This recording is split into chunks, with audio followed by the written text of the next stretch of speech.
I do want to take the time just to, of course, introduce Diane Smith, who will be talking about IDUs today, which I know was a big need within our IPSO community when we put it out to coordinators back in September. So I know we're very excited to have you, Diane. And yes, thank you to Fabio at the York School for bringing your name forward. We are very lucky and excited to have you.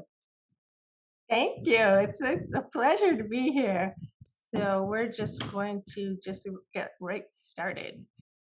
I think that Melissa already sent you my sort of bio related to IDUs, but I have a lot of experience with IDUs, and I'm really happy to share, hopefully insightful, but a little bit irreverent, and hopefully can clear up any misconceptions or confusions that you might have.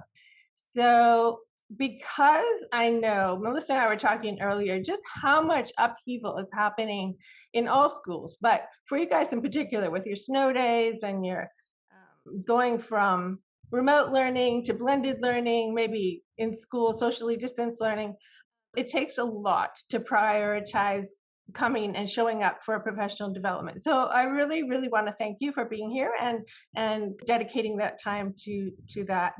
So we're going to practice what we preach in the MYP with a little bit of mindful awareness. And first, just by checking in. Okay, so just take a moment to check in with yourself. In general, how are you feeling about how things are going in school, in your life in general? This self-check is sort of like a virtual four corners activity. So what you're going to do is take a look at the four images. Choose one that aligns with something about how you're feeling right now and enter the number that's in the corner by your image into the chat. So if we were in person, you would be turning to somebody in your group, in your corner, and sharing what is it about that image that reminds you of how you're feeling. So if there's anybody who just has a clear idea about why they chose a certain image, if you wanted to turn on your mic and just share with us, that would be awesome. So I chose number 4, and it just gave me this impression that there's lots of different things happening all over the place. And that's kind of how I feel, that it's all a bit of a higgledy-piggledy craziness right now.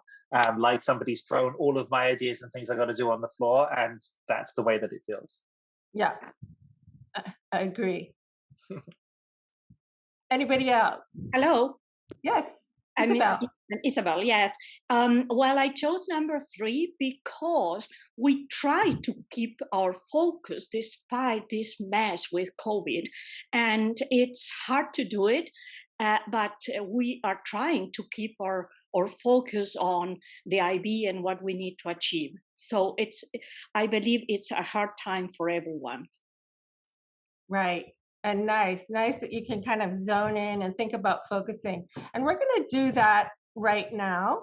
Again, another MYP practice that we want to put into action. And so we're going to try to let go of all those pieces that are scattered around and just bring our focus here to the present moment. And this mindful moment is called balloon breathing. So if you are comfortable, you can close your eyes. If you're not, just slant your eyes looking down a little bit. And what you're going to visualize during some slow breaths, we're just going to take 3, it's real brief. You're going to visualize a balloon expanding in your center.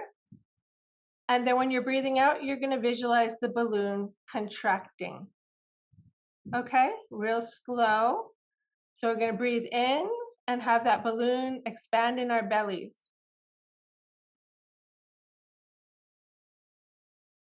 And out. And again in. And out. One more time.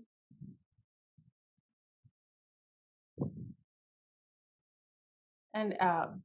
That's something I love to do at the beginning. This can be done in just even less than a minute. Anytime that there's a transition or that you just need to settle in and get your focus back to the present moment. Okay, so Another thing that might help you release a little bit of that scattery stress that you might be feeling right now, or anything related to IDUs, or trying to remember what we go over here today, is to keep in mind that you have that Padlet of resources available to you to refer to anytime if you need a refresher about the basics of IDUs. So Melissa put the Padlet in link in the chat again if you wanted to open that and take a look if you didn't get a chance.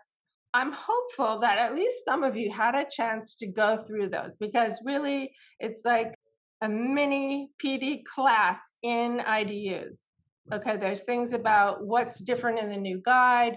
There's a whole hour, 14-minute video on what are the changes in the new guide. And then there's really focused slide decks, presentation slide decks that you can take your time going through each one and getting that very detailed, very brief, succinct, unlike the guide, which sometimes can go on and on.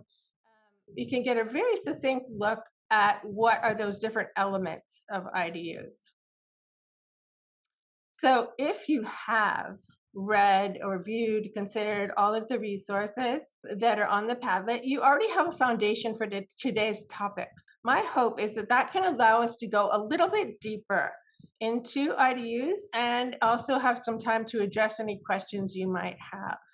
So I know that it may have been hard with everything that's going on. It may have been hard to find the time to access the resources on the Padlet.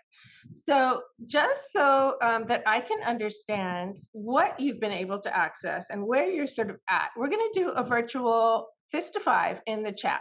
So if you were able to read or view all of the resources on the Padlet, that would be a 5. Most of the resources would be a 4, and so on, all the way down to 0, and no problem about this. But if you were not able, didn't have time to access any of the resources, that would be a 0, a none. So a few 4s, and then a lot of 3s and 2s, couple 1s, and some people that didn't have time at all, which is fine. If you are one of those 3, or let's say 2, 1, 0 people, know that even if you're not grasping everything that we're going to do, because I'm going to aim it more at the 3, 4, 5 people. We didn't have any 5s, but at the higher end. And then you'll be able to go through this again in the recording after you have looked at all of those resources in the Padlet. You'll be able to catch up. Okay, so today we're going to review some of the basics of the what, the why, the how of the IDUs. And like I said, start to dive a little bit deeper. I didn't want to repeat too much of the information and guidance that's already available in the Padlet and elsewhere. So if you're just starting out in IDUs and you need a little more basic guidance, remember you can always revisit the resources in the Padlet. If there's a specific topic that even after you've looked at it and you've thought about it, and maybe rewatch this video again, the recording, let me know if there's a specific topic that's not on the Padlet. Let me know, and because I have a lot of resources and I can add more specific resources afterwards if that would be helpful. So that was about the Padlet. So we're going to do a little bit of a poll. I'm going to see if I can get that going. Like I said, there weren't any questions added to the Q&A, so I wasn't really sure about the areas that were of the most interest. So we're going to do a 2-question poll. The first question is about your experience planning and teaching an IDU using the new guide. And the second question is that you will tick off the areas of IDUs that you have the most questions about. Okay, so you're going to see a poll coming up on your screen. So it looks like we have more people who are new to IDUs. So that Padlet is going to be very, very helpful for you. And then it looks like assessment is a big area. So we might want to, again, there's some very, very clear guidance about that in the Padlet. And we can either go over that today at the end. I'll give you some choices on what we will be looking at. We're going to bring our minds into what do we already know about IDUs. This is another poll, and it includes 6 statements. You will indicate whether you think it's true or false, or you're not sure. There are 3 interdisciplinary objectives and corresponding criteria. That is true. Yep, there used to be 4, like all of the subjects. Now there's 3. So personal project and interdisciplinary units have switched to 3 objectives and 3 corresponding criteria. So you'll be able to find out more about that when we talk more about assessment, okay? Interdisciplinary units must be 20 hours in length.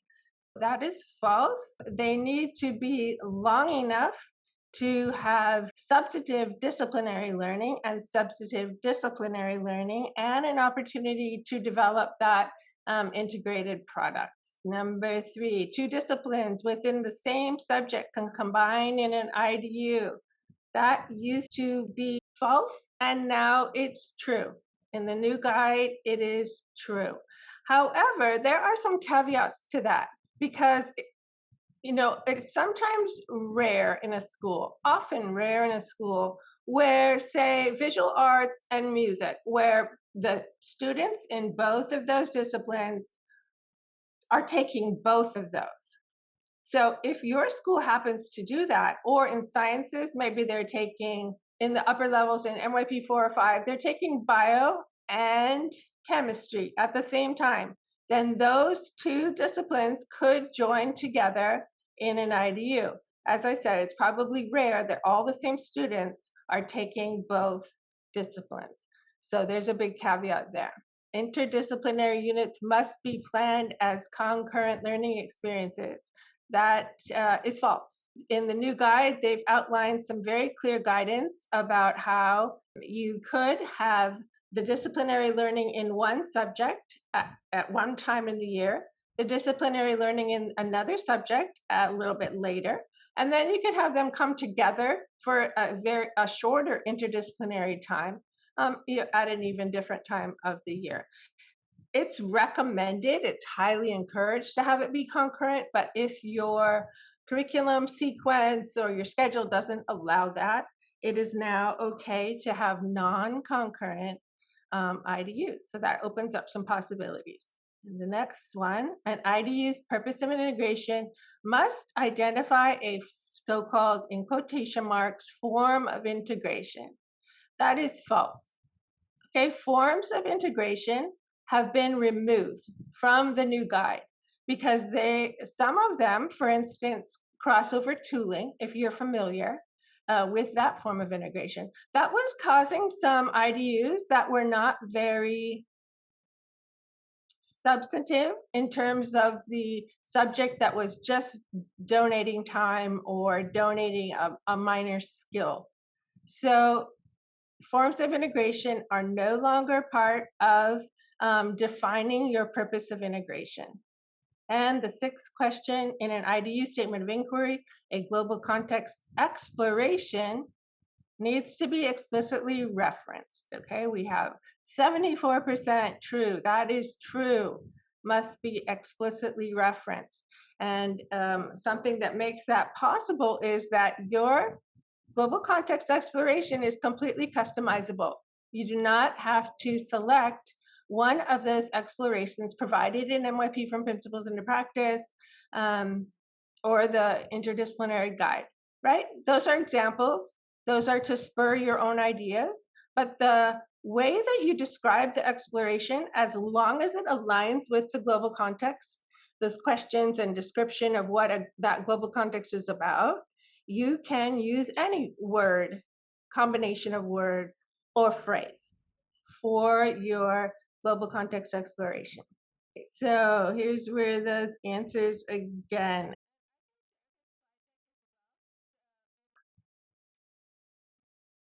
Okay, so we're going to briefly go over the what of interdisciplinary teaching and learning in the MYP. What is it? Just basically.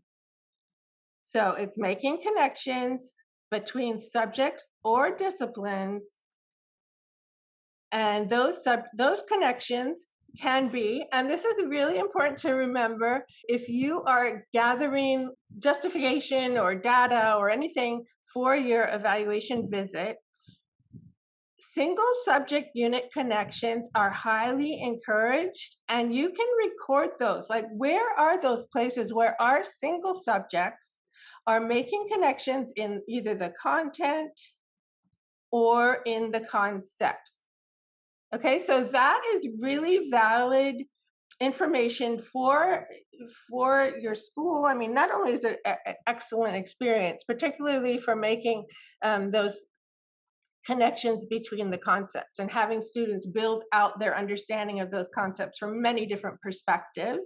So, but that's not only excellent learning, it's also excellent information to describe what your school is doing in terms of interdisciplinary learning. It's not just those interdisciplinary units, but more substantive connections between subjects or disciplines are also required in formal interdisciplinary unit plans, and that is what we're going to be considering today. IDUs, interdisciplinary units, provide students with opportunities to consider an authentic topic, problem, or issue from different disciplinary perspectives. Then students need to evaluate the strengths and limitations of each discipline's unique insights, theories, methods, and skills. Bring those knowledge domains together in order to better understand the world and take action to address real-world issues. So that, in a nutshell, is what a formal interdisciplinary unit should allow students to do. As a summary, in MYP interdisciplinary learning, there are 4 key elements. We're going to review the first 3. So even if you're very familiar with interdisciplinary learning, these keys are important enough to just summarize again. I'm going to use 2 subjects as the example, but more than 2 subjects can be involved. Okay, so in formal IDUs, the teachers of 2 or more subjects or disciplines collaboratively develop a unit so that it includes, and here's the first key, explicit and substantive disciplinary learning, with each subject impactfully supporting the interdisciplinary purpose in a balanced way. The second key is that there is explicit and substantive interdisciplinary learning, in which students synthesize or bring together the disciplinary content and perspectives. The third key element is the development of a product or outcome. Okay, so this is different than, there was always a summative task, an integrated summative task in the old IDUs, but this new element is something to pay attention to. You're going to have to consider your old IDUs in terms of this. Does that product or outcome communicate purposeful interdisciplinary understanding that authentically addresses a real-world issue and impacts a real-world audience? So let's think about a few scenarios and consider whether those 3 elements, those first 3 elements, are present.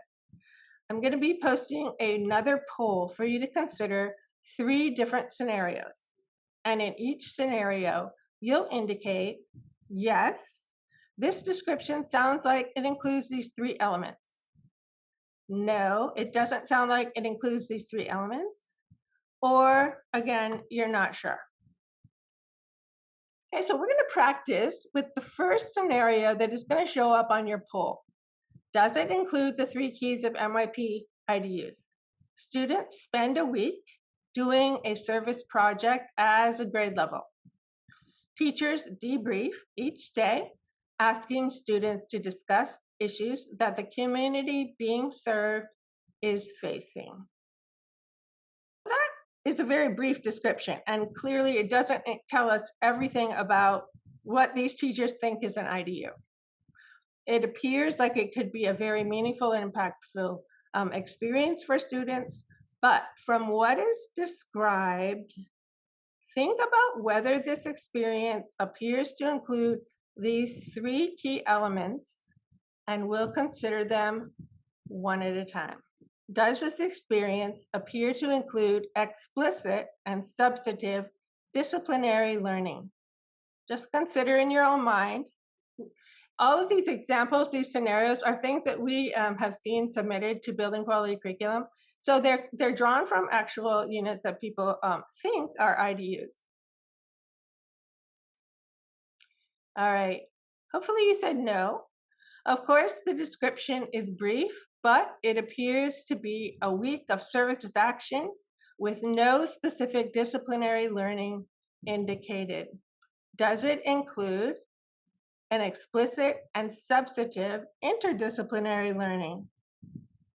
Is there a time of synthesis where they are clearly and metacognitively bringing together 2 perspectives and joining them together in order to come up with that outcome? Again, the description is very brief, but just as it does not appear to include explicit disciplinary learning, it also does not appear to involve any explicit focus on interdisciplinary synthesis. So the key there is the explicit part. Does the description indicate a product or outcome? Well, there is an outcome of service. It might be awesome service, but is it clear that the students are able to, through that outcome, communicate a purposeful interdisciplinary understanding? No. And this is closely tied to there not being an explicit disciplinary and interdisciplinary focus for the unit indicated. Students are not going to be able to demonstrate those objectives if there hasn't been explicit. And finally, does the outcome authentically address a real-world issue, and does it impact a real-world audience? Yes, it does, interestingly. So it's a very meaningful experience, but is it an IDU? Does it appear to include all of the key elements of MYP interdisciplinary learning? I think you can guess where we're going here, and no, it does not. And you're going to answer that in the poll. So hopefully there'll be 100% answer of no in the poll. I'm going to go to that poll, and you're going to see 2 other scenarios. All right, the first one. Okay, 90% is no. Great job. Yeah, so no. The second one, we see this actual unit submitted a lot when people want to combine PHE and mathematics, but we're going to go over why this is also a no. We'll go over that in just a sec.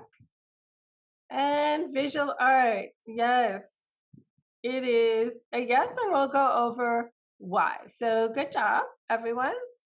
So let's see, here's the first one, and that would be a no. We already considered the specifics. It doesn't appear to involve the 3 key elements. Maybe if they had more description, it might. And, think about that. Could this experience be further developed into an excellent IDU? I think it could. But here's what they would need to incorporate. They need to incorporate distinct disciplinary learning either prior to that week of service of their outcome or sometime during it. They'd have to have distinct disciplinary learning from 2 or more subjects that are related to that project. They would also need to include experience in which students are explicitly synthesizing the content and perspective of those subjects. That's not enough to just say, oh yeah, there's INS and language and literature somewhere in this service project. I know they have to implicitly do that. No, it needs to be explicit. Okay, how about the second scenario? The PHE weightlifting unit, they collect data about their progress, and later, in a later unit, statistics unit, Students plug in that data and they analyze it during one class period. Something to pay attention to there. So does it include explicit, substantive, disciplinary learning? Does that combination? Well, the statistics content in math appears that it could be explicit and presumably substantive, right? They'll be learning about variables and graphing and making tables maybe. However, it appears that all that PHE is contributing is just some data. Is that disciplinary content? Not really. Just collecting the data is not promoting substantive disciplinary grounding in PHE.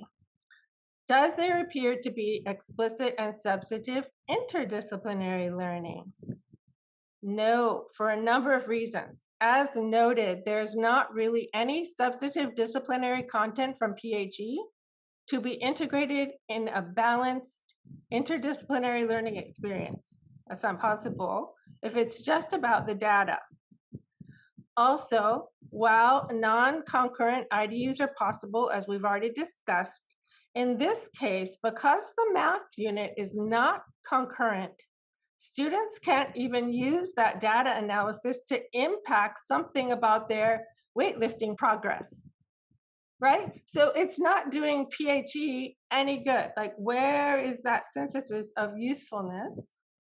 And one class period does not allow for substantive synthesis to think about PHE's perspective combined with mathematics perspective. That doesn't sound like a substantive experience. So we're not really clear what the product or outcome is here. It could be some sort of graphical representation. It could be a written interpretation of a trend in the data later in mathematics, but it's too late for the PHE weightlifting unit. But it's not clear that it addresses a purposeful issue or has an impact on a real world audience. We can have a longer discussion about whether yourself is a real world audience. I tend to believe that it could be, right? But the more that it could be shared with an audience who could benefit from that experience. For instance, let's just say that the learning was about how iterative development requires clear measurement and analysis of information. Let's just say that was something about the big idea. Then they came together afterwards, the PHE and the mathematics. Let's just say they couldn't do it concurrently. And they analyzed the data, they talked about how they could improve their skills, they generated some sort of product or outcome that could help others, classmates, themselves. The bigger the impact, the better. And they said they gave evidence of how iterative development really requires clear measurement, clear graphical representation, and action to follow up on the information provided by data, right? That might be a meaningful IDU, but that's not evident in this description. So again, this scenario does not appear to involve the first three key elements of an IDU. And looking at the last one, I mean, there was a longer description, so you could tell more where it was going.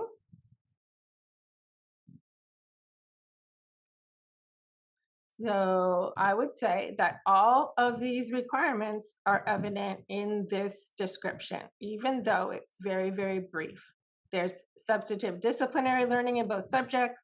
There's substantive and explicit interdisciplinary learning where they are actually having learning related to the INS component of protest movements and civil unrest. And they are also, they've combined it with art. What were those movements that have used art to drive change? And then in both classes, they're going to create some, they're going to analyze maybe a social issue like how they did in INS, and they're going to create some protest art and have a public display. There wasn't enough room in a Zoom poll to really describe this in more detail. This is an actual unit that somebody did, and it was, the public display was at the city hall, and it was about change makers. So they actually did have their art and their artist's intention, their write-up of it, which included the INS perspective. They actually did have a public display of that art. So yes. Then getting back to that list of 4 key elements. So far, we've only considered 3 of them because there wasn't enough room, like I said, in the Zoom poll description for me to talk about this part. But the 4th key element, okay, let's review again. Substantive and explicit disciplinary learning, interdisciplinary learning, a product or outcome that's meaningful and purposeful with a real audience and impact, and 4, explicit and meaningful reflection on the experience of interdisciplinary learning. So those 4 key elements need to be present. So this part, this 4th part, we'll get more into it when we look at the objectives and criteria, but an effective IDU needs to support students in that explicit metacognitive thinking process. They're analyzing, they're evaluating, they're thinking, their knowledge, they're justifying their product, the communication of interdisciplinary learning in their product, and they are discussing. So those higher level command terms require some explicit teaching around them. All right, so that was the what. We're going to consider that part about the metacognitive processing of the thinking process during an IDU when we think about the why of IDUs. Why, and I have to say, I was telling Melissa about this earlier, is that I've been doing a lot of reading and studying about interdisciplinarity and interdisciplinary learning at the college level. It's just this whole fascinating field. And if you want to dive more into it, it might give you a little more background into why does MYP have this requirement for interdisciplinary teaching and learning in each year of the program. It's fascinating. But we're going to go into it a tiny bit. Okay, so there is still, just like before in the old guide, that minimum of 1 interdisciplinary unit required in each year of the MYP. If we think about the why of IDUs, just in terms of compliance, just ticking the box of MYP requirement, it might just feel like one more thing to do in a long list of MYP requirements. It can feel like a burden. It can feel like I don't want to give up any of my time to do IDUs. So if IDUs are going to be as effective and inspiring as they have the potential to be, it's important to move away from a compliance mindset and instead really look at the opportunities for impactful, transferable learning that is inherent in a well-developed IDU. That is maybe the only thing that is going to make the investment of time and effort worthwhile. It is an investment, and that's something for admin to really keep in mind. There is this requirement, but how are we going to support teachers in being able to meet this requirement? It requires time, meeting time, energetic time, research time, hopefully within the timetable. So that collaborative element is really important to keep in mind from the admin perspective. So thinking about that can really add depth to our thinking. So let's look at a few of the actual reasons, not compliance, a few of the actual reasons why the MYP requires IDUs. And I think that the place to start, even if we've seen the IB mission statement a million times, the IB mission statement is one of the primary reasons why it's so important to really develop those meaningful IDUs. If it's really taken to heart, it can provide insight into whether or not the reason that you come up with for an IDU is meaningful. It describes these other things, but these 2 intentions are the most impactful ones for IDUs. Helping develop students as caring young people who help to create a better, more peaceful world. and young people who are active, compassionate, and lifelong learners who understand that other people with their differences can also be right. Those are both profound outcome goals for all IB programs, and they are particularly relevant to understanding why IDUs are a part of the MYP. Because creating a better, more peaceful world is not just some pie in the sky idea. It's a complex endeavor. And understanding those complexities requires a unique set of cognitive skills.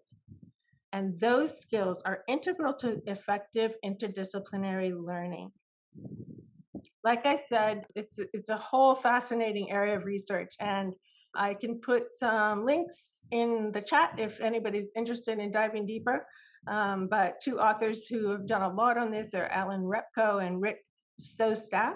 But today we're going to go over just briefly consider 4 of those cognitive skills that can be developed through formal interdisciplinary learning if, and this is a big if they are made explicit during the learning process. You keep hearing this word explicit over and over, right? That's the key to developing these cognitive skills. So you'll recognize this one, perspective taking. As you know, this is a critical skill across all IB programs. That is, the ability to recognize that a given topic or problem or situation can be approached and understood through multiple viewpoints. It's also critical to actualizing one of the most challenging parts of the IB mission statement, that people with their differences can also be right. So in interdisciplinary units, students are supported in identifying and analyzing what each participating subject or discipline is bringing to the table. Explicit thinking about that. This situation, this problem, this issue, what can different subject domains bring to the table to help us understand and address this? What kind of unique questions does each discipline ask about the world? How does each discipline inquire or collect a particular type of evidence? It's a little bit TOK-ish. Yeah, you can really, if you're familiar with TOK and the DP, you can really see a lot of that here in IDUs. So how do different disciplines communicate differently? Which method of communication might be helpful to address this situation, right? So throughout an IDU, students need to be supported in considering the strengths and limitations of a discipline's perspective and content in understanding the world and addressing a problem. So that's the first cognitive skill. The second one, a little bit more abstract, is that needs to be supported in an IDU is considering how knowledge, right, content, facts, concepts, skills, how knowledge is organized and connected within a disciplinary domain. How are those disciplinary facts connected through clusters of ideas that support understanding the conceptual models, theories, or principles of that subject? How do the procedural skills facilitate inquiries that reveal facts and conceptual ideas? So getting those very clear mental clusters and connections of a disciplinary knowledge domain is part of the outcome of IDUs. Students are intended to be supported in developing the ability to understand how knowledge is organized and connected within those disciplinary domains.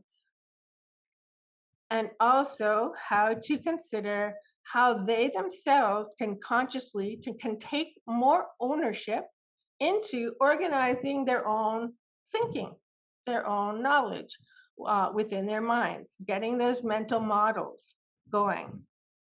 What are those structures that can connect and link facts and topics and skills from a discipline? If they are able to do that, they are better able to recall that information. So rather than having disparate facts and knowledge and skills and concepts just thrown at them, having that opportunity to really make those constructs, it makes it easier to recall and use that information. If they can better consider the distinct elements from different subjects, right? They have these knowledge domains of different subjects. They can consciously think, how could this element from this discipline or subject and this element from this discipline or subject be usefully connected in order to creatively address these complex problems and issues that exist in the world? Does that make sense? Yes, nice. Thank you, Oliver, for nodding. Okay, so elements of those two cognitive skills are embedded in ID objectives A, B2, and C1, right? So if you don't know the background of these objectives and what you're going to be assessing later in the corresponding criteria, they can seem a little bit abstract and hard to access, right? But if you can think about how are we going to help students develop the ability to take perspectives and to organize this knowledge in these disciplines that are participating, and you can help students understand that, these objectives make way more sense. And they'll be able to do them, to demonstrate them much better. They'll be able to analyze disciplinary knowledge, evaluate those interdisciplinary perspectives, justify how their product communicates, interdisciplinary understanding, what did they pick from one subject, what they picked from another subject, and then to discuss the development of their own interdisciplinary understanding. Okay, so first two cognitive skills. The third one is that integrating part. It's a mental muscle that happens of integrating the insights from multiple disciplines. In IDUs, students are supported in developing a capacity to select and blend knowledge from relevant disciplines in order to gain a more comprehensive understanding than would be possible through a single disciplinary explanation or approach. So if you're thinking about an idea or you're looking at one of your old IDUs and you're, a basic question you can ask related to this is, could students understand whatever the outcome is or the ideas and the learning? Could they do that in just one of the subjects? Or do they need, is it imperative that they have both of or more, but let's just say both of these subjects contributing? Critical.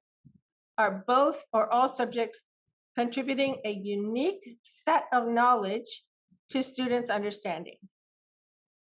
Okay, so here's an example. We see this example a lot. Let's just say it's a sciences and product design unit. Okay, so in sciences, these teachers want to use their single subject and combine them together in an IDU. Okay, so in sciences, it's a simple machine unit. And in design, what they're going to do is just build a Rube Goldberg machine. But all of the knowledge building around simple machines about inclined planes, levers, wedges, wheels, axles, pulleys, and screws, all of that is coming from sciences. And if design shouldn't just be the workhorse, like the study hall where they're building the product. Design needs to add a unique and disciplinary perspective that students could compare and contrast with their learning in sciences. For that to meet the intentions of MYP IDUs, design would have to make a distinct disciplinary contribution. They can't just be where they're developing the product again. It might be something about the iterative nature of determining a form that fulfills an intended function. That might be the design contribution, or content related to systems thinking in products, or to the strengths and limitations of different materials. That might be the design contribution. Whatever it is, it would need to add to students' understanding of the integrated purpose of the unit and be important to combine with what students learn about simple machines and sciences. So integrating, that's a third cognitive skill. Fourth cognitive skill that is specifically developed through IDUs involves the ability to communicate and apply interdisciplinary understanding. So again, remember I said earlier, can't just be implicit to the outcome or to the learning process. It has to be explicit so they can communicate it and apply it. So in IDUs, students need to be supported in developing the ability to think about their learning in terms of how it can be transferred to meaningful life applications and how it can be used to take action. They can explain a phenomena, solve a problem, create a product in a way that would have been, again, unlikely through a single disciplinary means. All right, so not only do students have to integrate their learning, they should also be able to communicate how each discipline contributed to their new understanding. It's different from the one understanding they got in either discipline. So we'll look at this again when we consider the objectives and assessment. So where do these cognitive skills show up? Both of those, the third and the fourth one, show up in these elements of ID objectives. A1, evaluating interdisciplinary perspectives. B2, justifying how their product communicates interdisciplinary understanding.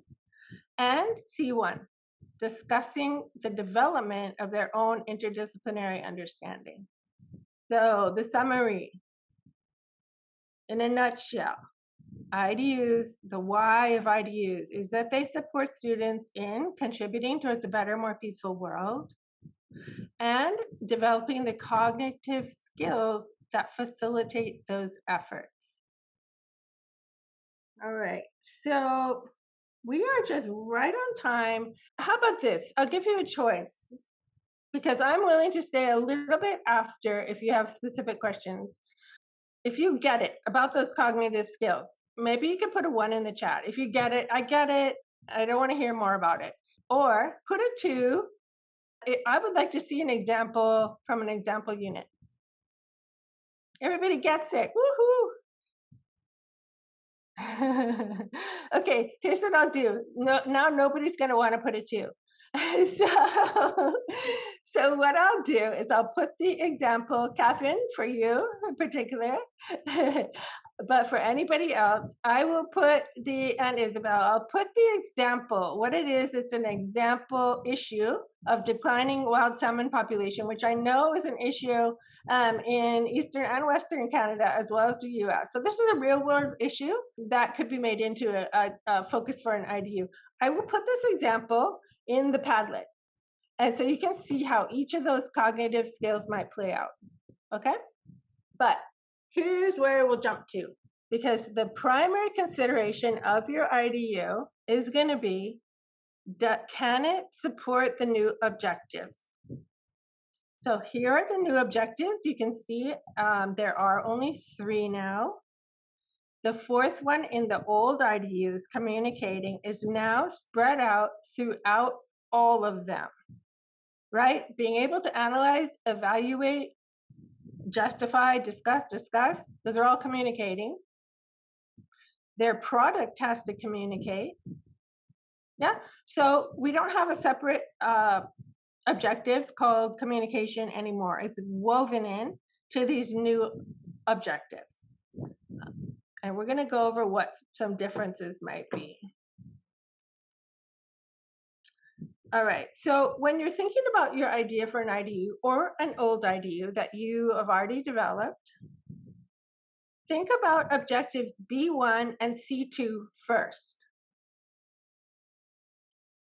Can students, through their learning, create a product or outcome? It's not written in the objectives, but in the guide it says product or outcome. Can they create a product or outcome that communicates purposeful interdisciplinary understanding? So it's this meaningful substantive product or outcome. Number 2, can students discuss how their new interdisciplinary understanding allow them to take action in the world? some of those old IDUs might not address these two objectives. It's active. It's that part of the IB mission statement. Create a better, more peaceful world by actually doing something. Sort of like a mini community project, a little bit, except a personal project. You're doing something to impact the world and to impact real people. Not just joining together two subjects just to do it, to tick it off the list of, yeah, we have an interdisciplinary unit. So for these two objectives, these are some things you can ask yourself. And these quotes are taken from the guide. Can the product or outcome of the summative task create a real world impact? Does the summative task or tasks allow students to connect with and influence a real world audience? It's not just turned into the teacher and then thrown away. Okay, so here's a question, Jamie, thank you. Does enable action mean they must actually perform the action? It can be action taken in the unit. That would be like the outcome, right? They took action and created an outcome. Or it can be, how could I made this product, but how could I use this interdisciplinary understanding to take action in the future? So they're envisioning. So in the part of the task, one task is a product, one task is where they're doing all their reflection, one or more tasks. They can either reflect back on action they took in the unit, or they need to reflect forward on what action could I take? How could I make an impact with this product or with this new understanding that I have? Does that make sense, Jamie? I'm good. Okay, good. Thank you. An IDU needs to promote making a real world impact, either through the product or through just the understanding where they could make a real world impact. They're thinking about it.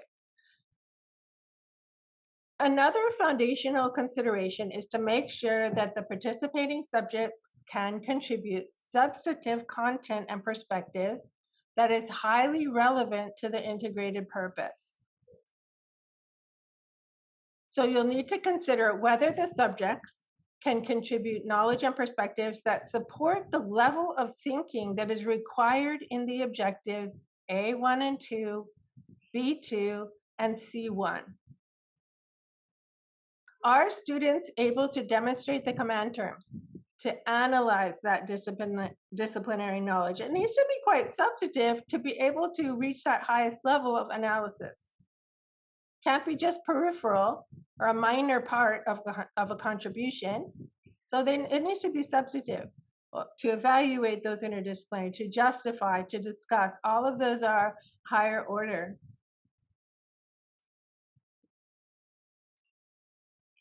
Okay, so let's see. What I think I'll do is allow more time. I do have one more poll, but what I'll do is I'll put we'll just go over one of these examples. And then the rest I'll put in the Padlet afterwards. Okay, so that we'll have more time for discussion. Okay, so let's consider a few possible outcomes and think about whether the outcome is meaningful according to the old guide, the new guide, neither guide, or if you're not sure, if you were taking the poll. We're going to go over it. So if you're not familiar with the old guide, you won't really be able to know that. So that's why we're only going to do one of these. Okay, this is a type of unit, IDU, supposedly, that we also tended to see a lot in building quality curriculum. Okay, so here's the example. Sciences and language and literature. In a nutshell, they wanted to explore cloning, kind of a topical issue, important, and then they're going to write a research paper about that.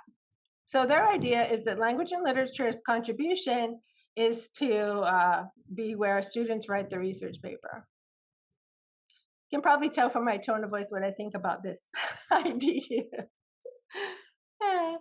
Okay, so let's think about the old guide, the new guide, or neither guide. So, neither guide. This is not an adequate contribution from language and literature in either the old guide or the new guide. This type of thing, usually involving language and literature as kind of the workhorse, we're going to write something there, or design, where we're going to make something there. It's really just a place to develop the summative tasks. That is not, as we discussed earlier, a good contribution, a substantive contribution from language and literature or design. So it really would not have a meaningful purpose in the old guide, although we saw it a lot, primarily because there's no imperative for including language and literature. Students do not need language and literature in order to write a research paper in sciences. Sciences research is a different process. They need different skills, and the science teacher needs to support that, right?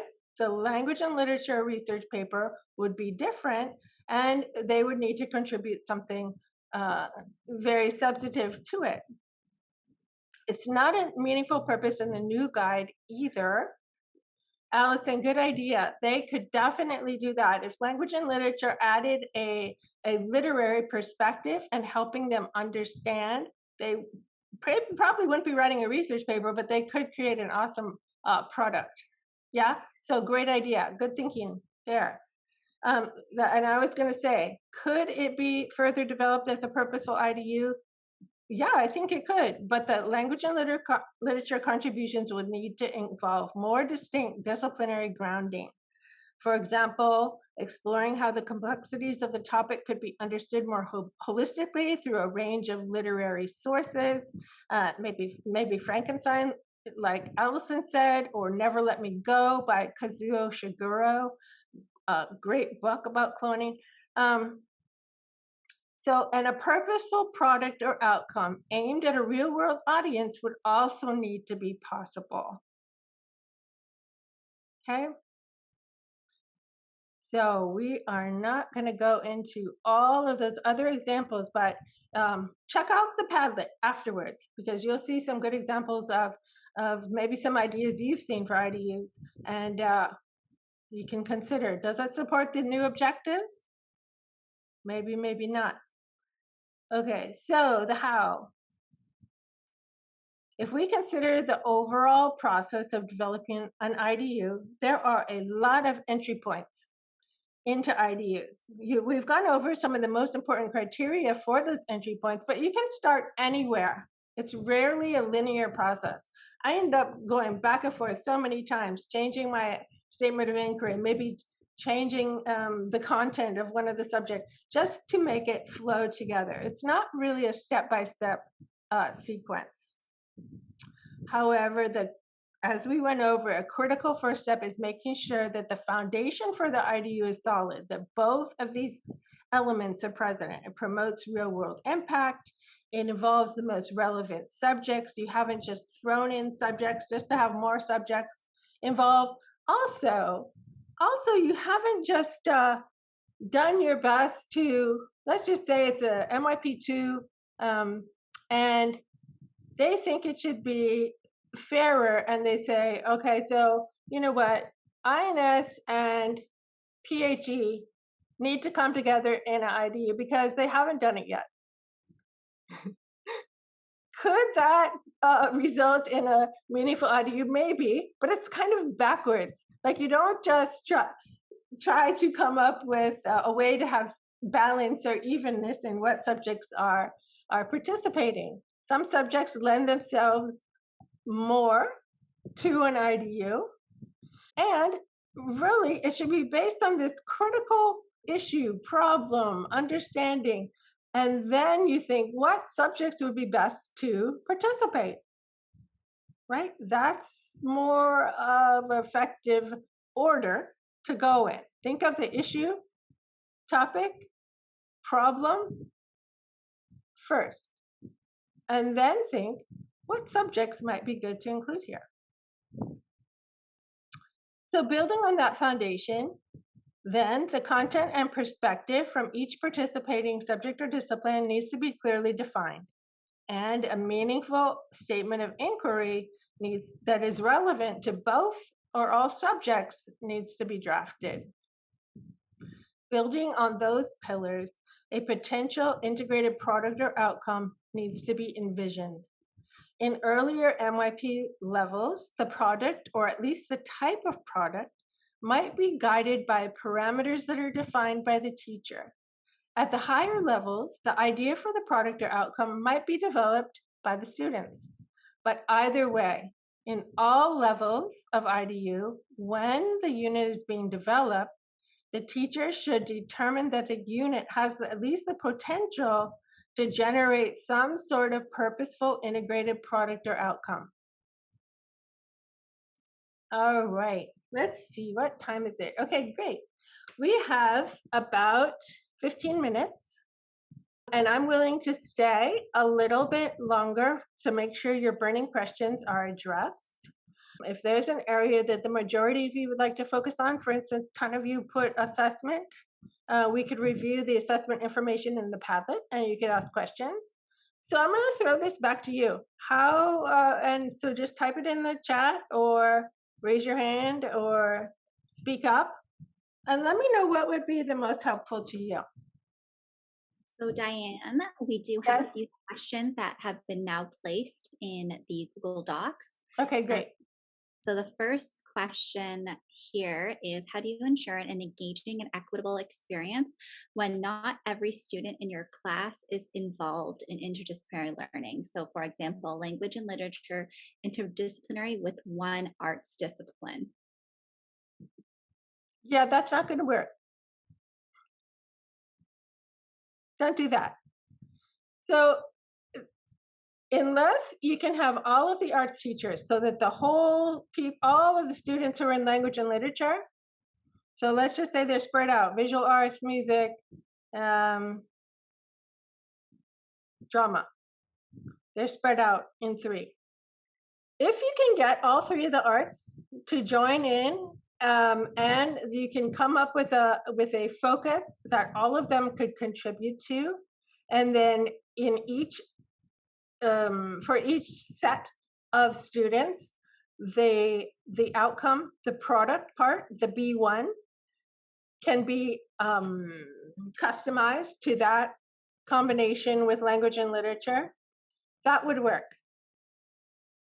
If you can't, it would take way too much catching up of the students who are not in the participating arts discipline to have that interdisciplinary experience. So I would not recommend. Perfect. Thank you, Diane. The next question is, do you have any experience with schools who run an interdisciplinary week? Can you share your experience with this? Yes, actually, the school took a lot of years to develop it. They called it Impact Week. And it depended. It was a great opportunity to bring in, and they even traveled, to different countries and different things for service.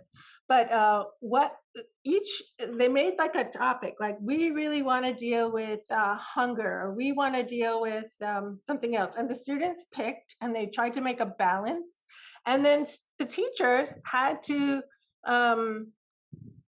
contribute their ideas. They met together, they contributed their ideas. Okay, I'm an INS teacher. I really want to talk about the governmental problems that lead towards hunger. Like, how do those legislations cause hunger not to be addressed? And then someone else, language and literature, wanted to talk about a certain number of novels. They wanted to contribute that. It takes a lot of planning to plan those week-long adventures. But the other thing that it allows, and so then those students, the hunger students, they would have their learning experiences either before. If they were traveling, they often had their learning experiences prior. And then other students who are maybe staying on island, they could intersperse those disciplinary and interdisciplinary explicit learning sometime during the week. Does that answer Hi, Diane. Yes, that was me. Thank you. That was helpful. I might follow up with an email at another time, but that was great. Yeah, Thanks. there's way more. It takes a lot of planning. But here's what I was going to say. It also allows for subjects that are not part of the schedule. If you want to bring in a subject, let's just say government or environmental systems, or let's just say there's some subject that they do not have in their regular schedule, but they've thought of an issue that really requires that perspective. So they can have students during that week, because IDUs no longer are influenced by the disciplinary criteria, right? So it's only assessed with interdisciplinary criteria. So you could bring in any subject or discipline, and if you're having substantive disciplinary learning in that subject, maybe that isn't even offered during the regular school year, you can still make a really impactful IDU based on that subject. Does that make sense? It was great. Thank you. Okay. Perfect. Melissa, any others? Yes, there are. And then I'm going to flip back to the Zoom chat. The next question is, can IDUs be taught by the same teacher? I love this question. Okay, I'm actually consulting with the interdisciplinary curriculum manager in The Hague right now about this. I was one of the reviewers for the new guide, and there's contradictory information in the guide about this. In one part of the guide, and I can provide the references later if somebody's interested, but in one part of the guide it says, it is possible to teach to have one teacher teach both of the disciplines or both of the subjects. And then in the Q&A in the back, in the FAQ in the back, it says no, it needs to be taught by two teachers. So I would go with the guidance. If your school is small, and this happens a lot, and they teach two subjects, this one teacher teaches two subjects and has thought of an excellent idea for an IDU, it's going to be great learning for students. So I would go with the first guidance. Whatever works best for your students, that teacher, I can even see a reason why that would turn out even better, because that teacher would have such a holistic understanding of the contributions of both disciplines. The only thing that would need to be happening is that the teacher would need to clearly define for students, okay, now we're doing individuals and societies. We're focusing on the perspective and content of individuals and societies.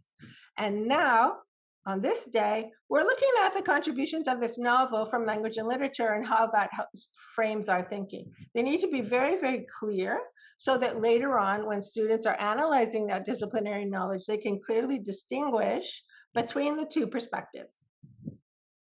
So I would go with, if that works for your school and there's one teacher that teaches two subjects and they want to do an IDU, I think there's justification for that, and there's at least one place in the guide where it says that's fine. Perfect, thank you. Just one more question from the document here. And this is also just a reminder to everyone, after you go through the Padlet after this session, you can continue to add questions to this document as well. But I think this one's a follow-up to the first question, is what if other students have an interdisciplinary with another course? For example, some kids experience language and literature with art, and the other students experience IDU with science and physical health education. Isn't it enough as long as all the kids in that grade have access to an interdisciplinary unit? I think so. This is not clearly defined. It doesn't say, oh, every single student in the same year level have to experience the same IDU. That's not defined anywhere. So I think if that works best for your schedule and your students and your school, I would go with that. Meaningful learning experiences, and they'll be different. It'd be nice if in another workshop I did, we were talking about how great it would be to have sort of like a model MUN where you come together later and you talk about you share the different experiences from the different perspectives.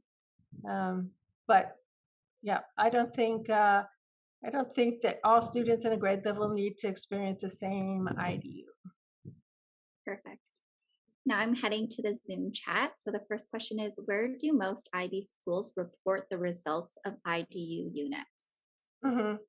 Well, again, I will put the exact quote from the guide, but there are many. All that IB requires is that it is reported. It doesn't need to be in a report. It could be in a conference. It could be through a separate letter. It could be through email to parents.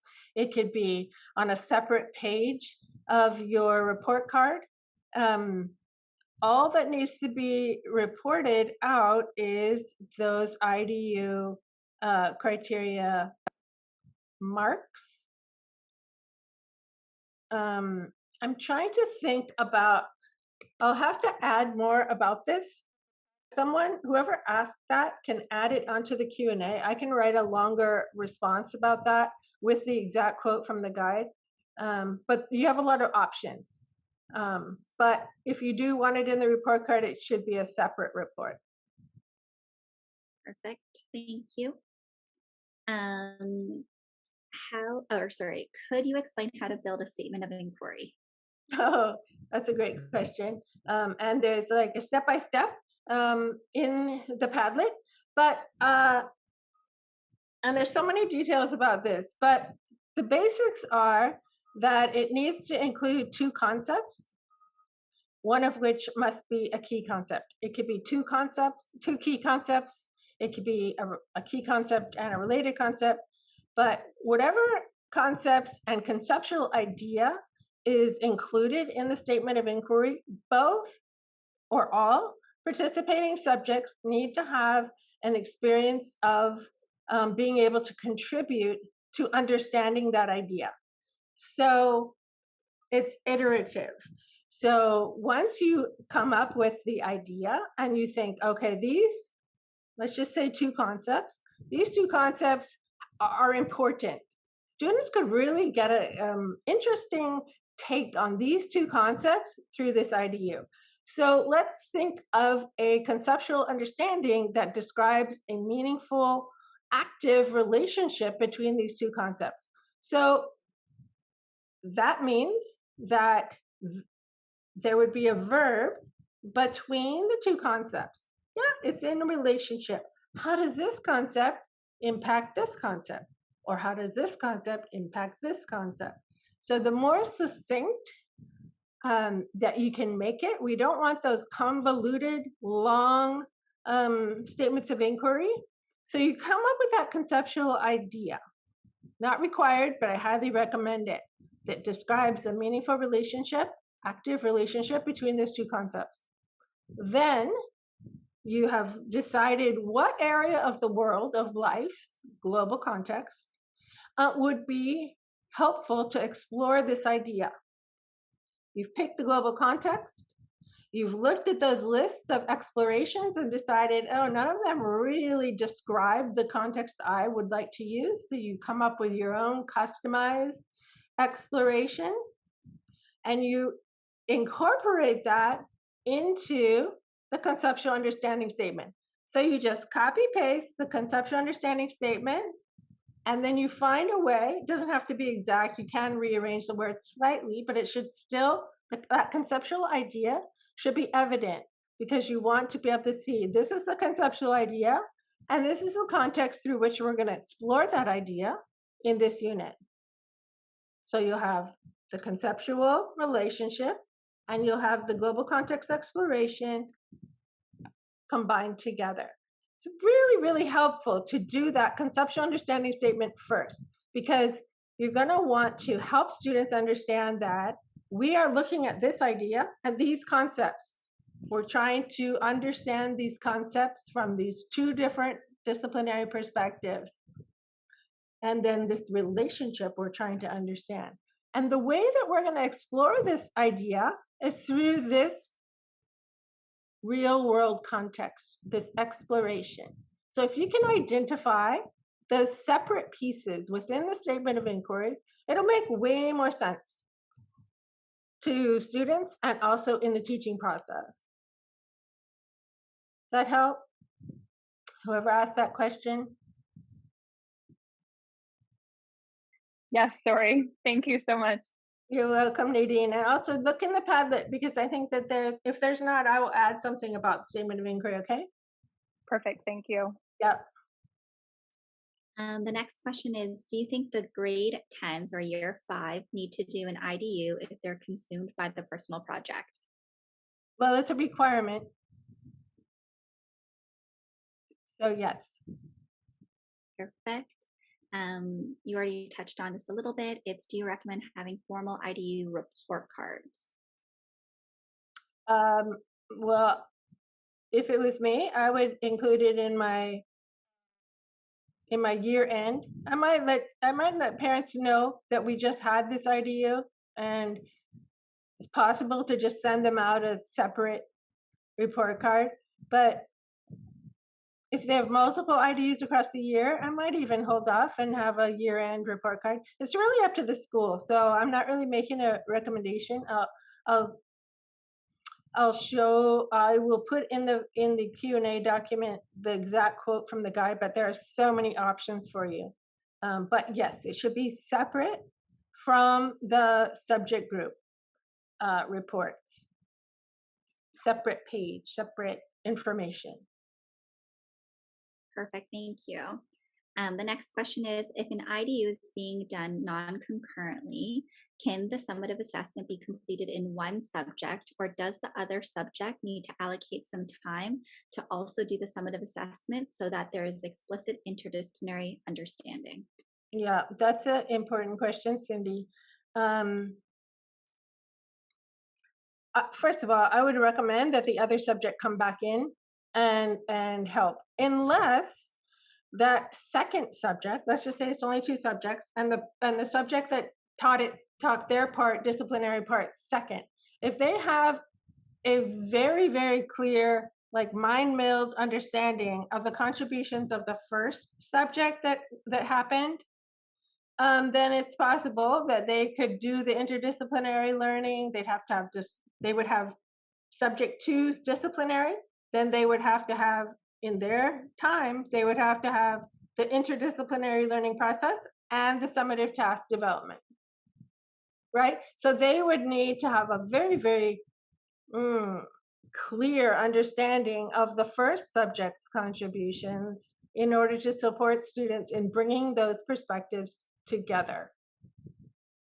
Thank you. Those are all the questions in the Zoom chat. I'm just trying to quickly see if there are any other questions in the document.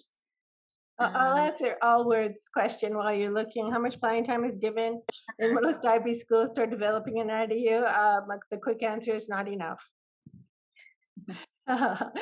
Although I did come across a school in India, amazing. They gave teachers paid time in the summer to develop these just incredible interdisciplinary units where it involved going out and measuring areas of the forest and taking data from the forest. And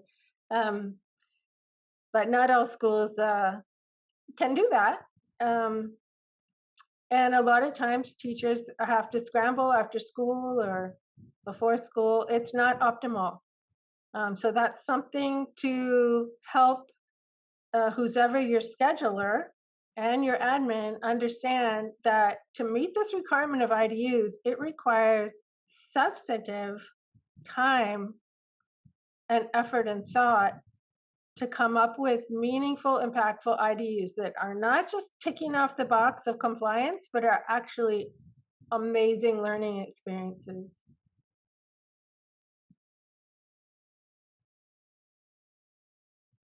Well, it is 12:35. I'm willing to stay a little longer if people have specific questions. Otherwise, people are welcome. I know you have busy lives. You're welcome to leave and also to ask any questions. I'm going to leave it the Q&A document open for editing for 1 week. After that, it'll be a view-only document. So you'll still be able to see the responses, but I won't be able to check back in and answer live. Oh, but you can also email me directly if you have a specific question. My email address is on here. It's also on the Padlet. And also stay tuned for February 15th because IBSO, I guess you guys say IBSO, huh? Yes. So IBSO is going to have me do another webinar. And I love this one. I've done it in person multiple times, so I'm not sure how it's going to be online. But if you've ever struggled with making that ATL skills planning chart and trying to think about how can we make it effective and worthwhile and useful, stay tuned to that because I've come up with some ideas that are really, really helping schools a lot in that regard. Yes, absolutely. So thank you to those. Thank you everyone for your support with IBSO and attending today. I know that I definitely have taken in a lot of information tonight. So thank you very much, Diane, for all of your knowledge and sharing your experiences. It was very engaging. So thank you very much. And then yes, absolutely, everyone, we do have Diane back with us with the IBSO. February 15th. So reach out to your coordinators because they would have received that information if you are interested in attending. So thank you. Like Diane mentioned, please feel free to go through the Padlet, go through the resources, and then add in more information on the Google Docs. And she does have a few more minutes. Thank you, Diane, for that, to stay back if you'd like to ask other questions. Yeah, thank you, everyone. Take care, be safe, stay healthy. Bye. Bye. Good to see you, Fabio. And so, Diane, I'm going through all the thank yous. So many thank yous. Obviously, everyone's very thankful. But just going back to another question, can guest community members help with evaluation of IDUs, thinking of an art exhibition? We didn't go over, I'm sorry for those people who are really wanting to see more about assessment, but there really is some good information in the Padlet. But there's going to be at least 2 types of tasks in your IDU. There's going to be that B1 task where it's a product or outcome. So you might get some sort of feedback from people who aren't really familiar with MYP requirements or with the objectives. You might get some sort of feedback, but I would not make that official. You might get some feedback on, does this communicate information, like in their artist statement, say it's an art exhibit, and in their artist statement, they explain, I combined my learning about war and power struggles from INS, and then I included my color theory from visual arts in creating this artwork that expresses conflict and do you think that it combines these 2 perspectives into this new idea that whatever, like the student writes in their artist intention, in their artist statement, underneath their artwork, maybe they could give some feedback. But in terms of assessment of that product, I would leave it to the teachers for that, the 2 teachers, because they know what that disciplinary context that was supposed to be synthesized is. And then the second product is that reflective piece. It can be either one reflective journal, blog, whatever it is. It can be one, and all of those other ones, A1, A2, B2, C1, C2, all of the thinking reflective pieces could be in that one task, or it could be the teacher could spread it out, right? Because like the justification, the B2 could be their artist statement. It could be they get clear understanding of what they need to include in the artist statement. to be able to justify that it communicates interdisciplinary understanding. But does that make sense? Like two types of things: reflective, writing, speaking, something, and the product or outcome. There's two types. So I don't know if I'd had outside people assess anything about the reflective piece, and they might give some feedback on that product piece, but I wouldn't leave assessment up to their ideas. Perfect, thank you. Mhm. Next question is, how often do you see a teacher who teaches MYP 2, 3, 4, 5, and DP 1, 2, runs IDU and DP and personal project? I'm sorry for whoever that is. Not often. Not ideal. In small schools, we all wear multiple hats, but that seems a little excessive. Just my opinion. Yeah, absolutely. Allison Hunter said, I'd love to ask a follow-up question in regards to one teacher teaching IDU if you have time. I have time. Go ahead, Allison. Hi, thanks so much. I'll try to be quick. So I'm a language and literature teacher.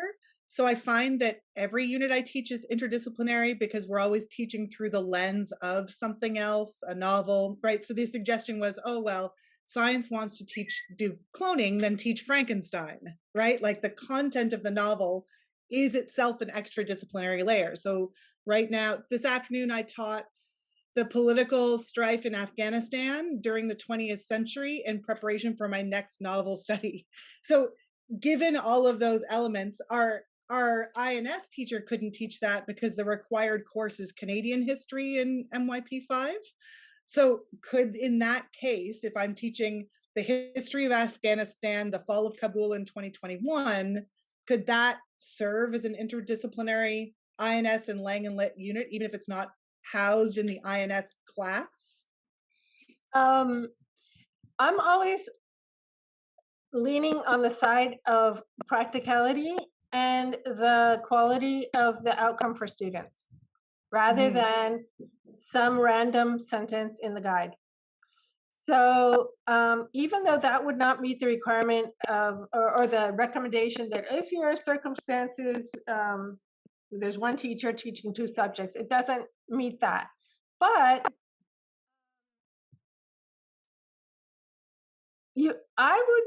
I could make a case for it myself. And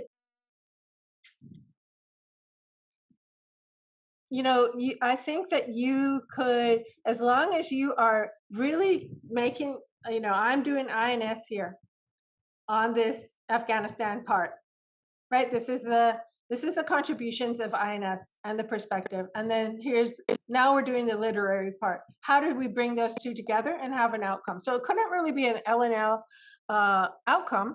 It couldn't be just like a reflective about characters or something. It would have to be an actual, combination of something that was impactful and made and hopefully shared without, not just turned into you as the language and lit teacher, as an example of a writing style or a poem or something. It would really need to be a product or outcome that brought those two together. So if you could make that happen, I think there could be a case for that, because would be excellent learning. They would understand, but you couldn't teach it just from the point of view that, okay, we're just learning this INS part in order to understand the novel better. It couldn't be that, right? It would have to be, these are two meaningful perspectives on a situation of being taken over by a government, or I don't know what your issue is, but it would have to be two solid separate perspectives and then the bringing together and the product. Okay. So just you as a language and lit teacher would have to kind of watch your slant, your language and literature slant, so that it's not just we're learning this history to understand this novel better. You know what I mean? Right. Okay. Thank you. Yeah, you're welcome.